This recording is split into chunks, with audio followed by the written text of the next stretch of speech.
President Donald Trump finally condemned white supremacists on Monday, 2 days after a caroming left one woman dead in Charlottesville, Virginia, calling racism evil. His failure to single out members of the Ku Klux Klan, neo-Nazis and other members of the white supremacist movement for so long drew criticism from across the political spectrum.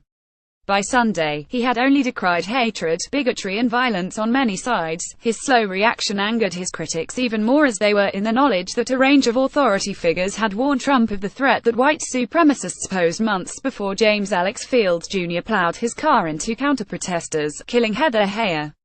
An intelligence bulletin obtained by Foreign Policy, entitled White Supremacist Extremism Poses Persistent Threat of Lethal Violence and dated May 10, shows that the FBI and the Department of Homeland Security briefed Trump as recently as May, at least indirectly, about the threat of the white supremacist movement and the threat of further attacks by members of this ultra-conservative group. We assess lone actors and small cells within the white supremacist extremist movement likely will continue to pose a threat of lethal violence over the next year, the bulletin reads.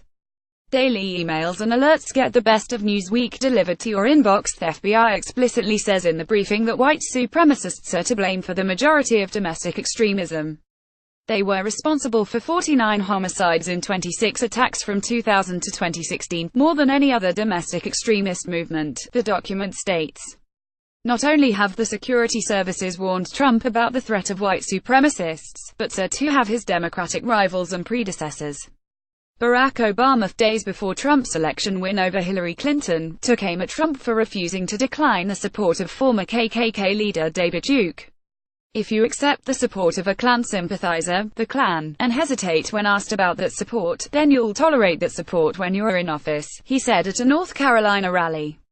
Trump, when questioned about Duke's support on CNN in February, said, "Just so you understand, I don't know anything about David Duke." Okay, white nationalists carry torches on the grounds of the University of Virginia on the eve of a planned Unite the Right rally in Charlottesville, Virginia, on August 11.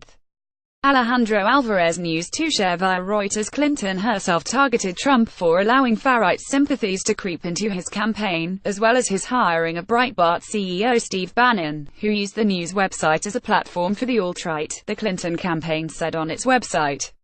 It also posted images shared by Trump and his son Donald Trump Jr. on Twitter that included Pepe the Frog, a cartoon meme that has become a symbol associated with white supremacy, the campaign said. In an August 2016 speech in Nevada, Clinton chastised Trump for taking hate groups mainstream, and permitting a radical fringe to become prominent within the Republican Party. "There's no other Donald Trump. This is it," she said.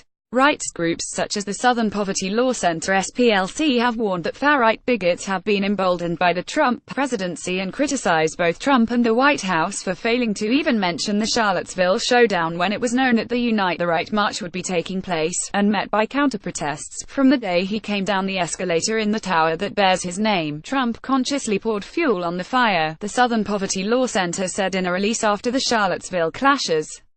Researchers from the Center for the Study of Hate and Extremism at California State University said in February that hate crimes across 9 metropolitan areas of the U.S. rose more than 20% in 2016 because of the presidential campaign and Trump's victory. While such hate crimes have continued to rise, Trump came under fire again in February for failing to quickly condemn anti-Semitic bomb threats and the desecration of Jewish cemeteries. He came out against the hate-fueled incidents but again was criticized for the time it took. The SPLC has pointed to his rhetoric about Mexicans rapists, Muslims total and complete shutdown of them entering the country, and a Black Lives Matter activist beaten up at one of his rallies in Birmingham, Alabama. Maybe he should have been roughed up.